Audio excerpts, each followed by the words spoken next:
여러분, 우리가 잘 알고 있는 사자성어 중에 전화위복이라는 말이 있습니다. 화가 변하여 오히려 복이 된다라는 그런 이야기입니다. 이 이야기는요, 이 중국의 춘추 전국 시대에 6개 나라의 재상을 겸임했던 소진이라고 하는 사람의 말에서 유래되었다라고 그렇게 봅니다. 이 사람이 무슨 이야기를 했는가? 옛날에 일을 잘 처리했던 사람은 화를 바꾸어 복이 되게 했고, 또 실패한 것을 바꾸어 공이 되게 했다. 이 사람이 이렇게 이야기를 했어요. 그래서 이 이야기를 따와서 전화위복이라는 말을 했습니다. 일을 잘 처리하는 사람은 화를 도리어 복으로 바꾸고, 또 실패한 것을 공이 되게 한다. 우리가 이 사자성어의 내용은 우리가 어떤 상황과 환경 속에서도 우리가 열심을 다하여서 이 강한 의지를 보이면 반드시 그 결과가 좋게 나타난다라는 그런 의미에서 사용된 사자성어입니다. 우리의 삶에서도 이런 전화위복의 은혜가, 그런 일들이 참 많이 일어나는 경우가 많습니다. 복음적으로 말고요, 그냥 세상적으로요. 어떤 일이 있습니까? 내가 가장 약점이라고 생각했던 그 약점이 어떻게 해요? 가장 강점으로 작용할 때가 있다라는 거예요. 나는 사람들이 참 이렇게 저를 딱 보면서 덩치적으로 크고 막 이런 미련하게 보이고 막 이러면 어떡하나, 나 이게 되게 약점이라고 생각했는데, 그런데 제가 이렇게 보니까 어떤 분은 이 강단에서 목사님처럼 덩치가 다 크니까 막 이 무게감이 꽉 잡혀가지고 너무너무 좋다. 그래서 막 되게 약한 사람보다는 차라리 목회자 좀 덩치 좋은 사람이 좋다. 뭐 이런 평가를 또 하시더라고요. 그래서 저는 뚱뚱한 게 굉장히 약점이라고 생각했는데 그게 약점이 아닐 수도 있더라고요. 제가 예전에 한번 말씀드린 거 있죠. 어떤 집사님이 연세가 많이 드셔서 직업 훈련을 받으셨는데, 그죠? 또 다른 사람이 안 하는 테드, 50이 넘으셔가지고 막 그렇게 60을 바라보시는데, 이렇게 테드 이런 거는 잘 안 어울리시는데, 그런데 그걸 또 직업 훈련을 받으셨어요. 그런데 나중에 알고 보니까 이게 내하고 적성이 안 맞다. 그리고 이게 젊은 사람들이 해야지, 나이 든 사람들이 캐드하면 이렇게 감각이 둔하기 때문에 잘 안 써준다. 그렇게 깨달았어요. 그래서 어쨌든 공부를 시작했으니까 끝을 맺으셨는데, 그런데 글쎄 첫 직장에 이력서를 냈는데 글쎄 합격을 하신 거예요. 자기는 도저히 이해가 안 가는 거예요. 왜 이렇게 젊은 사람들, 자기보다 센스 있게 잘하는 사람들이 많은데, 그런데 자기가 여기 합격을 했는가 한 몇 달을 다니다가 자기가 너무 궁금해서 한번 물어봤대요. 인사 담당하시는 분한테. 그랬더니만 그분이 하시는 말씀이, 젊은 사람 오니까 자꾸만 1년, 2년 있다가 좀 배울만 하면 다른 데 나가버리고, 좀 배울만 하면 또 다른 데 스카웃돼서 가버리고, 그래서 곰곰이 사장님하고 생각을 했는데 도대체 오래 근무할 사람이 누구냐 했더니만, 그래도 나이가 좀 지긋하고 있으면 잘 안 옮기고 잘하지 않겠느냐, 그렇게 결론을 지었다는 거예요. 그래서 이력서를 쫙 봤는데, 아니 본인이 제일 나이가 많아서 그래서 잘할 것 같아가 했다는. 그러니까 우리가 생각했을 때 굉장히 약점이라고 생각했는데 그게 도리어 내한테 강점으로 작용할 때가 있다라는 거예요. 어떤 이 대기업을 다니시다가 그만두고 이제 너무 조기에 은퇴를 하셨기 때문에 뭘 하나 고민하시다가 식당을 좀 멋진 거를 한번 차려야 되겠다라고 그렇게 생각을 하셨다고 합니다. 그래서 여러 가지 좋은 식당을 알아봤는데 그게 잘 나지 않더래요. 그래서 어떡하나 하다가 예상치 못하게 집 앞에 분식점 하나를 내셨는데, 나는 이게 스타일이 아닌데 나는 좀 큰 좋은 한식당 이런 것들을 좀 차려야 되는데 어떻게 하나 고민하셨는데, 글쎄 그때에 IMF가 터지고, 그래서 다들 그냥 큰 식당 가는 걸 좀 꺼려 하시면서 작은 식당을 많이 찾으셨대요. 그래서 이분이 하시는 분식점이 대박이 난 거예요. 우리가 생각했을 때에 전혀 예상치 못했던 그런 환경과 여건 속에서 아유 이거는 안 된다라고 생각하는 그런 거였는데, 그런데 놀랍게도 우리의 일상에 전화위복이 일어난다라는 것이죠. 여러분, 우리의 신앙에도 마찬가지 이런 일들이 일어나는 것을 우리는 볼 수 있습니다. 우리의 신앙에서도 하나님께서 놀랍게 반전의 역사를 일으키시는 경우가 많다는 거예요. 그래서 저는 제일 좋아하는 게 뒤로 돌아예요. 신앙생활을 하면서 내가 이 땅에서 꼴찌같이 여겨지지만 언제 하나님이 뒤로 돌아 할지 모른다는 거예요. 수아요. 하나님이 언제 무언가 필요할 때 하나님이 뒤로 돌아 하실 때에 그때의 상황이 완전히 다 반전되어지는 그런 놀라운 역사가 일어날 수 있다는 것을 우리는 알 수 있어야 합니다. 여러분, 성경 중에서도 이런 일들이 참 많이 기록되어져 있지만 저는 출애굽기가 가장 이런 반전의 역사가 가장 많이 있는 그런 말씀이 아닌가 저는 그렇게 생각됩니다. 여러분, 성경에서 가장 극적인 반전이 많은 데가 출애굽기예요. 여러분, 창세기와 출애굽기가 이어지는 부분을 가만히 보시면 여러분 좀 이해가 되지 않는 상황이 지금 계속해서 닥치고 있다라고 생각되어지지 않으십니까? 저만 그렇게 생각되는 거예요. 여러분, 하나님의 뜻에 의해서 이 야곱의 아들 요셉이 애굽의 총리가 됩니다. 그런데 이 야곱과 그의 아들들이 자기가 거주하는 그 땅에 기근이 들어서 그곳에 더 이상 살 수가 없게 되었죠. 그래서 지금 어디로 갑니까? 애굽의 총리로 있던 요셉이 총리로 있던 애굽으로 그들이 다 가는 거지요. 여기까지는 좋아요. 야곱의 아들 요셉이 애굽의 총리에 있을 때 그 가족들이 전부 다 그 애굽 땅 고센 지역으로 전부 다 이주를 해서 정착을 합니다. 창세기에서 이어서 출애굽기를 시작할 때 히브리 본문을 보면 이 출애굽기 시작을 그리고라고 하는 단어로 시작하는 것을 볼 수 있어요. 그래서 이 창세기의 마지막 부분과 출애굽기가 따로 되어진 것이 아니라 연속되어진다라는 것을 우리는 알 수 있습니다. 여러분, 야곱의 허리에서 나온 사람들이 모두 몇 명이라고 성경은 기록하고 있습니까? 70명이라고 기록합니다. 그런데 여러분, 좀 이 부분부터 좀 이해가 되지 않지 않습니까? 여러분, 사실 야곱은 어떤 사람입니까? 야곱을 이야기할 때 제가 야곱의 이름을 어떻게 불러야 된다고요? 그냥 야곱 하면 안 되고 야곱하다고 이렇게 불러야 된다고 했어요. 이 야곱한 이 야곱은 야복 강가에서 어떤 일이 그에게 일어났습니까? 야복 강가에서 천사와 실험을 하다가 환도뼈가 위골되어지는 일을 경험했던 사람입니다. 여러분, 히브리어에서 이 환도뼈라고 하는 것은 다른 말로 생식기나 이 생식기 앞쪽에 있는 넓적 다리를 의미합니다. 여러분, 이 환도뼈를 다쳤다 그러면 어떻게 보면 남자로서의 삶이 어쩌면 굉장히 힘든 그런 삶이 그에게 주어졌다라고 볼 수도 있는 상황입니다.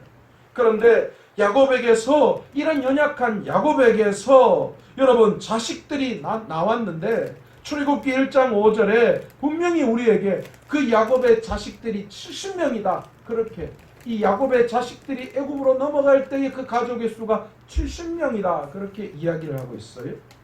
또한 그런 야곱의 가족들이 고센 땅에서 생육하고 번성하고 매우 강하여 온 땅에 가득하게 되었다. 그렇게 이 출애굽기 1장 7절에서 말씀하고 있는데, 이건 굉장히 의도적으로 무엇인가를 드러내고 있는 것임을 우리는 알 수 있습니다.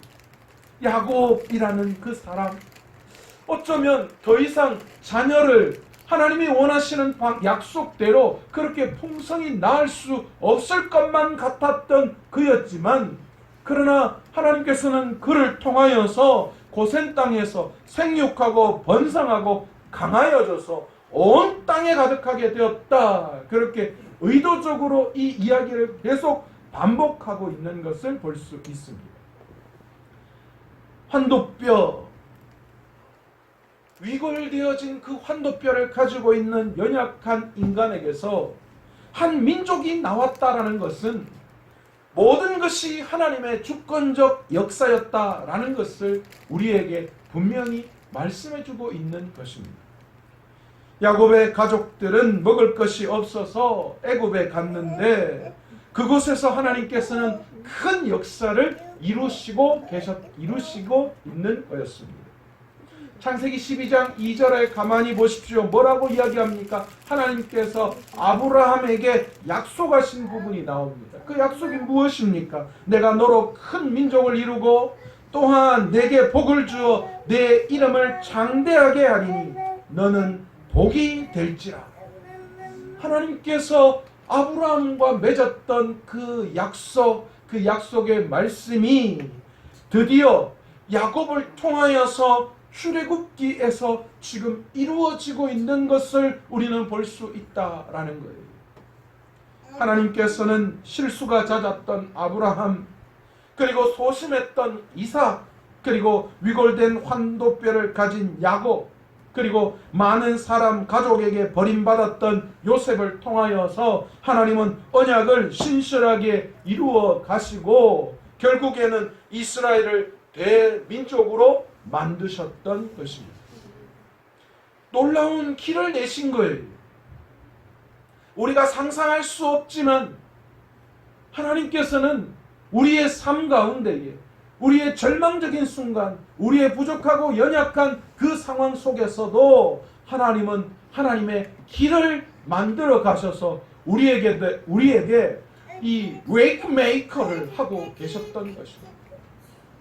환도뼈가 위골된 야곱에게서 도저히 일어날 수 없을 것만 같았던 그 상황, 전혀 길이 보이지 않는 그 상황, 어쩌면 아브라함과 맺으셨던 그 언약이 어쩌면 아브라함 때에서 이루어지지 않았고 이삭에게서도 이루어지지 않을 것 같이 보였던 그 약속이었지만 하나님은 놀랍게도 길을 만들고 계셨던 것입니다.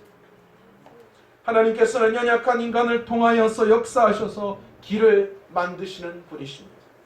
하나님의 계획은 불가능할 것 같은 상황 속에서도 반전의 역사를 만드셔서 이스라엘에게 길을 만들어 주신 것입니다.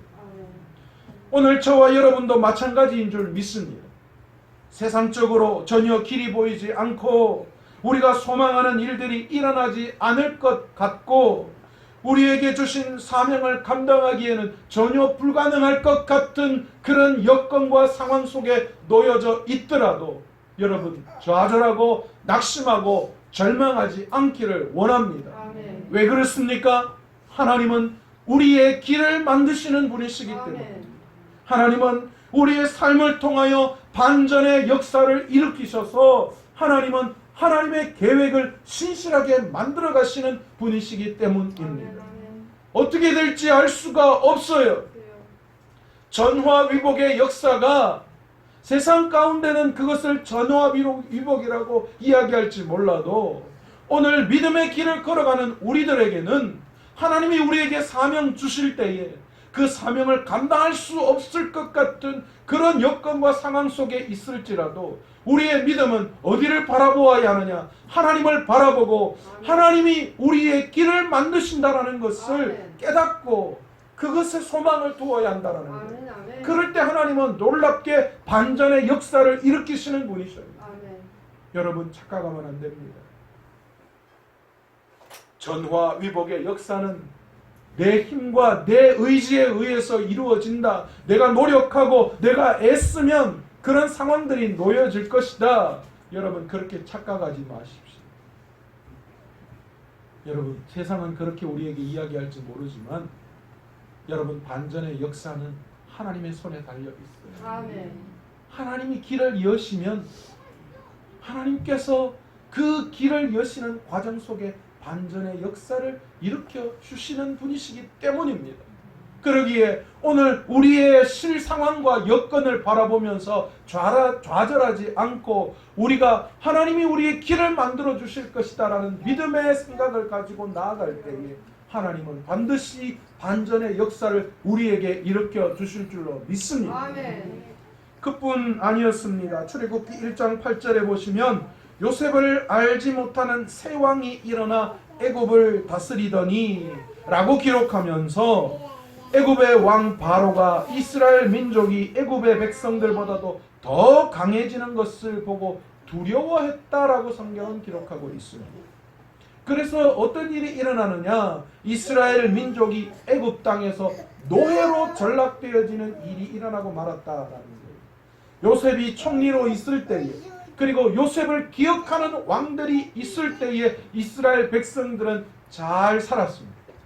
그러나 이스라엘 민족이 이 애굽 민족, 애굽 왕 중에서 이 요셉을 기억하지 못하는 왕들이 나타나고 계속해서 이스라엘 민족이 애굽 땅에서 자꾸 백성들이 더 수가 많아지고 강성하여 지자 애굽 백성들이 두려워하기 시작했다라는 거예요. 이대로 뒀다가는 큰일 나겠다. 그래서 결국은 이스라엘 민족을 노예로 만들어 버렸어요. 그래서 고센 땅에서 비둠과 람셋이라는 국고성을, 애굽의 국고성을 만드는 그 노역에 이스라엘 백성들을 강제로 보냈다는 것입니다. 여러분, 하나님께서 길을 만들어 애굽으로 인도하실 때는 언제이시고, 여기까지는 좋았는데 그렇게 만드실 때는 언제이시고, 갑자기 애굽에서 생각지도 못한 일들이 이스라엘 백성들에게 일어났던 거예요.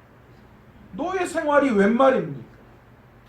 아니, 하나님이 자기 백성에게 약속을 이루시겠다고, 그래서 하나님이 강권적으로 길을 만들어 애굽 땅에 오고 그들의 수가 강성해진 것까지는 좋은데, 결국은 그 강성함이 애굽의 노예를 만드시기 위해서, 애굽 쫓아고 애굽을 쫓게 하기 위해서 이스라엘 백성이 그 속에서 수를 많게 하시고, 그래서 애굽의 종노릇하는 그런 모습으로 전락시켰다. 여러분, 도저히 이해가 가지 않습니다. 그런데 놀랍게도 이 상황 속에서 어떤 일이 일어나고 있는가 하면, 출애굽기 1장 12절에 보시면, 그러나 학대를 받을수록 더욱 번성하여 퍼져나가니 애굽 사람이 이스라엘 자손으로 말미암아 근심하여. 그런데 놀라운 것은요, 그렇게 노예 생활을 하는 이스라엘 백성들의 수가 계속해서 점점 더 많아지고 강성해져 가고 있다라는 거예요. 놀랍지 않습니까? 심지어 애굽 왕 바로는 히브리 산파들을 통하여서 남자아이들을 놓으면 죽이라고 그렇게 명령을 했는데, 여러분, 이 히브리 산파들이 바로를 두려워한 것이 아니라 하나님을 두려워했기 때문에 그 아들들을 다 살려준 거예요. 하나님의 뜻에 의해서 애굽으로 내려온 이스라엘 백성이 하나님의 약속과는 다른 방향으로 흘러가고 있는 것을 느꼈을 것입니다. 복을 주시겠다고 했는데, 약속을 이루어 주시겠다고 했는데 노예 생활이 웬 말입니까? 그러나 하나님의 계획은 도저히 인간이 이해할 수 없는 상황 속에서 또다시 반전의 역사를 계획해 나아가시는 것을 볼 수 있습니다. 그런데 이 반전의 역사는 사람을 통해서 이루어져 가고 있다라는 거예요. 때로는 우리가 상상할 수 없는 그 어떤 방법으로 하나님이 일하실 때도 있습니다. 우리가 전혀 생각지도 않은 그런 절대적인 하나님의 간섭에 의해서 생겨나는 경우가 있어요. 그런데 여러분, 대부분의 반전의 역사는 여러분, 하나님께서는 사람을 통하여 이루어 나가신다라는 것을 우리는 성경을 통하여 볼 수 있습니다. 오늘 본문은 구약 성경 전체를 통틀어 어쩌면 가장 강력한 반전의 사건 하나가 등장합니다. 그게 뭐냐면 바로 모세의 출생입니다. 애굽 왕은 계속해서 번성하며 강성해져가는 이스라엘을 막기 위해서 드디어 득단의 조치를 취합니다. 이스라엘 집안에 만약 남자아이가 태어나면 나일강에 다 던져버리라라는 명령이었습니다. 모세는 갓 태어난 히브리 남자아이들을 모두 죽이라고 하는 바로 바로의 칙령이 선포된 이후에 태어난 아이였습니다. 모세의 어머니는 석 달 동안 어린 모세를 숨기다가 결국 더 이상 숨길 수가 없었습니다. 사실 갓 태어난 어린 아이를 숨긴다는 거 쉬운 게 아니에요. 오늘도 로운이 저렇게 탁 오니까 자기의 존재감을 확 드러내는데 여러분 어린아이를 다른 사람들에게 숨긴다라는 거 여러분 이건 정말 쉽지 않은 이야기예요. 결코 숨길 수가 없어요. 그래서 모세의 어머니 요셉에 쓴 결단을 내릴 수밖에 없었습니다. 결국 모세의 어머니는 모세를 갈대 상자에 담아 나일강가 갈대 사이에 버려두게 됩니다. 애굽 사람들은 나일강을 생명의 젖줄이라고 생각했습니다. 그런데 모세에게는 그 나일강이 어떻게 받아들입니까? 그저 사방이 죽음으로 둘러싸인 무덤과 다를 바 없는 곳이었다라는 거예요. 하지만 노아의 방주를 연상시키는 갈대 상자 속에 있었던 모세는 놀랍게도 바로의 공주에 의해 나일강에서 건져낸 바 됩니다. 애굽인들에게 나일강은 생명의 강이었지만 모세에게 나일강은 죽음의 강이 될 수밖에 없는 그 상황 속에서 다른 히브리 여인의 아이들처럼 모세는 나일강에서 죽어야 했었던 사람이었지만 놀랍게도 죽지 않고 도리어 바로의 공주의 눈에 띄게 되는 반전의 역사가 일어나기 시작하는 거예요. 이 사건은 앞으로 엄청난 결과를 가져다주는 이스라엘 민족에게서도 이 모세의 출생은 반전의 역사를 이루어 가실 하나님에 대한 복선의 작용을 하고 있는 것이죠. 히브리 민족의 남자아이들을 모조리 죽이라고 명령한 아버지 바로와는 달리 그의 딸은 모세를 보고 불쌍히 여깁니다. 그녀의 도움으로 어린 모세는 이 친어머니의 젖을 먹고 자라게 됩니다. 여러분 이것도 놀라운 반전 아닙니까? 자식을 숨길 수 없어서 버려두었는데 하나님께서는 놀랍게 다시 그 자식을 어머니에게로 돌리고 심지어는 그 아이를 키우면서 돈을 받는, 내 아이 키우면서 돈 받는, 요즘 우리나라처럼요, 놓으면 키울 때 돈 주시는 것처럼 얼마나 감사한지 몰라요. 아이를 키우는데 내가 돈이 들어야 하는데 도리어 반전의 역사를 일으키셔서 내 아이를 키우면서 내가 도움을 받는 그런 일이 모세의 가정에 일어나고 말았다라는 거예요.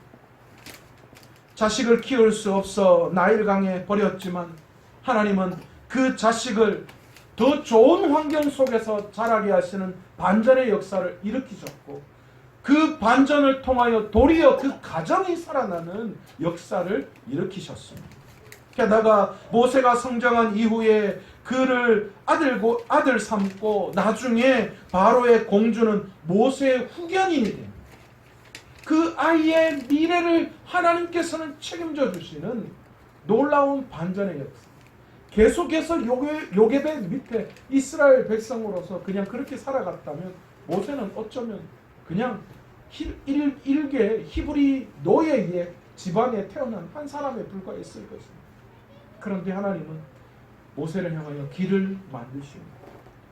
하나님께서는 모세의 삶을 통하여 반전의 역사를 일으키셔서 그 모든 상황들이 역전되어서 도리어 모세에게 덕이 되어지는 하나님의 길을 만들어 인도하시는 놀라운 상황들을 만들어가고 계시는 것이었습니다.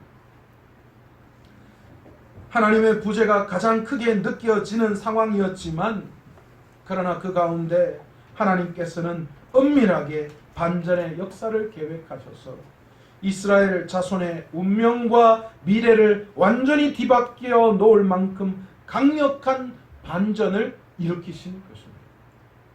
우리의 삶 속에서도 어쩌면 아무것도 보이지 않는 절망 가운데 있을 수 있지만 그러나 여러분 우리가 깨달아야 할 것이 하나 있습니다.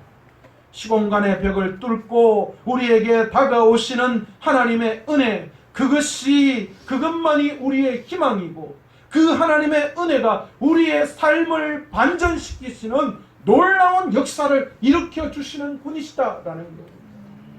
여러분 교만하지 마세요. 내가 지금 이런저런 것들을 가지고 세상을 바꾸어 놓을 것, 내 인생을 바꾸어 놓을 것 같이 여겨지지만 여러분, 결단코 그것으로는 여러분의 인생의 반전의 역사가 일어나지 않습니다. 내가 아무리 노력하고 내가 아무리 내 환경을 뒤바뀌어 놓으려고 하더라도 여러분, 결국은 그 어떤 올무에 넘어질 수밖에 없고 그 어떤 큰 벽 앞에 여러분은 좌절할 수밖에 없을 것입니다.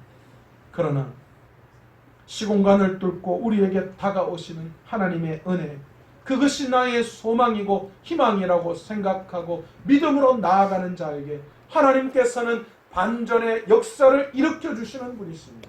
하나님께서는 그들에게 사람을 보내셔서 그 사람을 통하여 함께 반전의 역사가 나타나도록 해주시는 분이신 줄 믿습니다. 아멘. 모세는 바로의 공주의 양자로서 왕궁 교육을 받습니다. 그러나 그는 어머니로부터 히브리식 교육을 받았고 그래서 자기 형제에 대한 국률한 마음이 있었던 거예요. 어머니가 얼마나 교육을 시키셨을까. 너는 히브리 사람이야. 그래서 앞으로 너는 이 애굽의 왕자가 되고 지금 될 때에 너는 반드시 그곳에서 너의 역할을 감당해야 돼. 하나님이 너를 향한 어떤 계획이 있으셔서 여기까지 인도하셔서 엄마가 반전의 역사를 통하여 네가 여기 올 수 있었던 거야. 그런 교육을 받지 않았겠습니까? 그 마음을 가지고 있던 이 모세, 어느 날 자기 형제가 고통당하는 것을 보게 됩니다. 그래서 그 안에 뭔가 울분이 치밀어 올랐겠죠. 아, 드디어 내가 이 사람들을 도와야 되는 그런 일이 왔구나. 그래서 결국은 히브리 사람, 자기 백성을 괴롭히는 애굽 사람을 죽이고 맙니다. 그런데 글쎄 그것이 발각되고 말았어요. 결국은 이 모세는 바로 앞에서 도망자의 신세가 되고 말았습니다. 결국 도망가요 어디로 갔냐? 미디안 광야로 갑니다. 미디안 광야에서 숨어 살면서 가정도 꾸리고 그것에서 정착한 것 같이 보입니다. 어쩌면 하나님의 계획도 모세가 볼 때 하나님의 계획도 지금 멈춰졌거나 중단되었을 것으로 생각했습니다. 하나님 날 잊어버리셨어요. 하나님의 계획은 그냥 여기까지인가 봐. 그렇게 좌절하고 낙심하고 이제 미디안 광야에서 그의 삶을 하나님의 계획과는 상관없는 그의 삶을 살아가게 된 것입니다. 그런데 여러분 출애굽기 2장 24절을 보시면 뭐라고 기록하고 있는가? 하나님이 그들의 고통 소리를 들으시고 하나님이 아브라함과 이삭과 야곱에게 세운 그 언약을 기억하사, 하나님은 이스라엘 백성을 버린 것이 아니고 모세를 버린 것이 아니었습니다. 하나님은 모든 상황 속에서 지금 하나님의 때를 기다리고 계셨던 것입니다. 하나님께서는 여전히 이스라엘 백성을 기억하셨고 약속을 기억하고 계시는 분이십니다. 이스라엘을 향한 사랑에는 언제라도 변함없으신 분이 우리 하나님이십니다. 여러분, 오늘 저와 여러분에게도 마찬가지 아니겠습니까? 때로는 우리가 세상을 살면서 정말 절망할 때가 있습니다. 하나님이 역사하지 않는 것 같고 모든 하나님의 은혜가 끊긴 것 같고 그래서 더 이상 하나님이 나를 기억해 주시지 않는 것 같은 그런 상황에 몰릴 때가 있습니다. 그러나 여러분, 우리가 알아야 할 것이 있습니다. 결코 하나님은 우리의 손을 먼저 놓으시는 분이 아니시다라는 것입니다. 부모는 결코 자식의 손을 먼저 놓지 않습니다. 하나님은 끝까지 우리의 손을 붙들고 계시고 우리와 맺으셨던 약속을 기억하시고 우리를 향한 하나님의 계획을 신실하게 이루어가고 계시는 분이신 줄 믿습니다. 여기 또 하나의 반전의 역사가 일어납니다. 그렇게 자기의 힘으로 이스라엘 민족을 해방하려고 노력했던 그 모세, 그러나 그때의 모세는 실패자였고 도망자였습니다. 그러나 하나님께서 모든 것을 다 내려놓고 자신의 힘과 능력으로는 할 수 없음을 깨닫고 모든 것을 다 내려놓고 포기한 그 순간 하나님께서는 호렙산에서 모세를 만나주셨고 그에게 사명을 주셨습니다. 바로 그때 다시 한번 하나님은 모세의 인생의 반전의 역사를 이루신 것입니다. 하나님께서는 도망자였던 모세를 바로 앞에 세우셔서 이스라엘 민족을 구원할 계획을 실행에 옮기십니다. 하나님의 계획은 우리의 힘으로 하려고 시도해봤자 실패할 수밖에 없습니다. 그러나 좌절해서 포기하고 있는 그 순간 하나님은 우리의 인생의 반전의 역사를 만드시는 분이신 줄 믿습니다. 하나님의 반전의 역사는 내 힘이 아니라 하나님의 힘으로 나타나는 것이기 때문입니다. 모세는 하나님 앞에서 자신의 연약함을 수없이 말합니다. 호렙산에 나타나셔서 하나님께서 모세를 부르실 때 모세는 영겁어 계속해서 자신의 연약함, 나는 부족해서 그 일을 감당할 수 없다라고 이야기하지만 하나님께서는 딱 한마디로 모세에게 말씀하십니다. 뭐라고 말씀하시느냐? 내가 너와 함께 하겠다. 아멘. 하나님의 계획을 듣고 두려워 떨고 있는 어쩌면 믿음이 부족한 모세에게 하나님께서는 출애굽기 3장 12절을 통하여 이렇게 말씀하십니다. 하나님이 이르시되 내가 반드시 너와 함께 있으리라. 아멘. 하나님의 반전의 역사는 하나님의 능력으로 이루어지는 줄 믿습니다. 아멘. 그러므로 우리는 하나님과 함께하면 우리에게도 반전의 역사가 일어날 것을 믿음으로 구할 수 있는 저와 여러분 되시기를 간절히 축원합니다.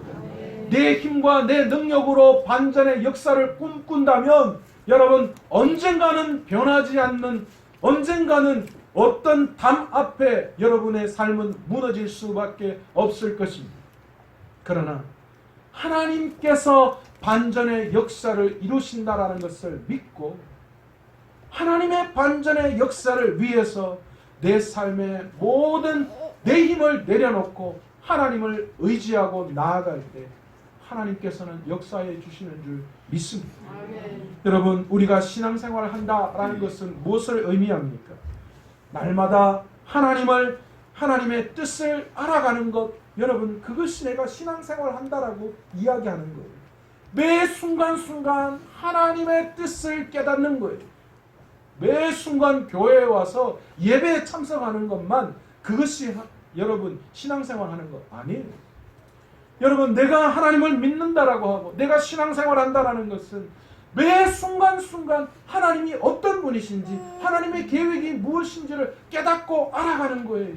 여러분 그게 없으면 여러분 신앙생활 하는 거 아니에요. 종교생활 하는 거예요. 오늘 여러분 이 자리에 여러분 진작에 포기하십시오.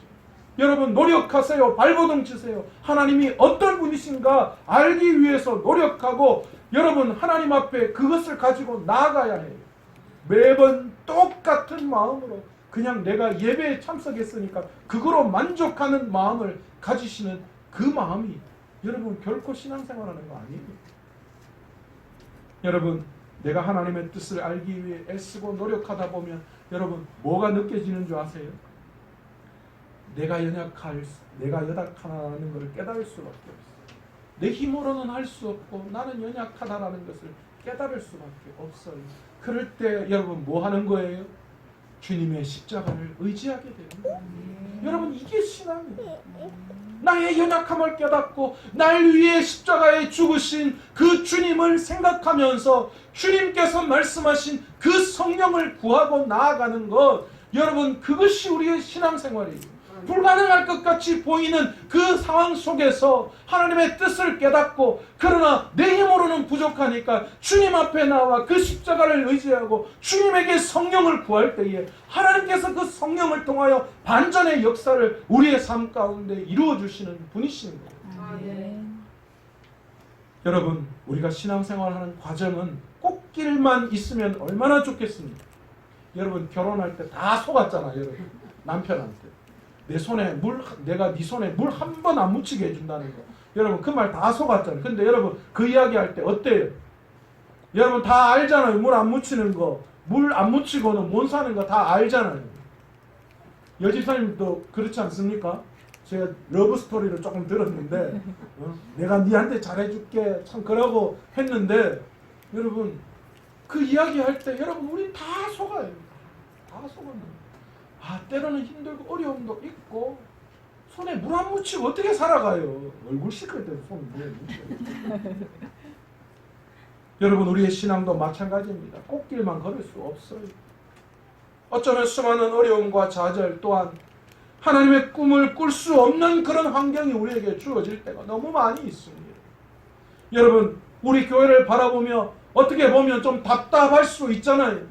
우리 교회는 언제 커지나? 우리 교회는 언제 하나님의 일을 더 많이 감당하나? 내 스스로의 신앙을 보면서도 나는 언제쯤 내 신앙이 자라나서 이런 일들을 감당할 수 있나? 내 가정을 바라보면서 여전히 변화되지 않는 모습, 아니 내 스스로의 신앙을 바라보면서 나는 왜 지금 내 믿음이 여기까지밖에 오지 않았는가? 여러분, 그런 마음이 들 때가 많아요.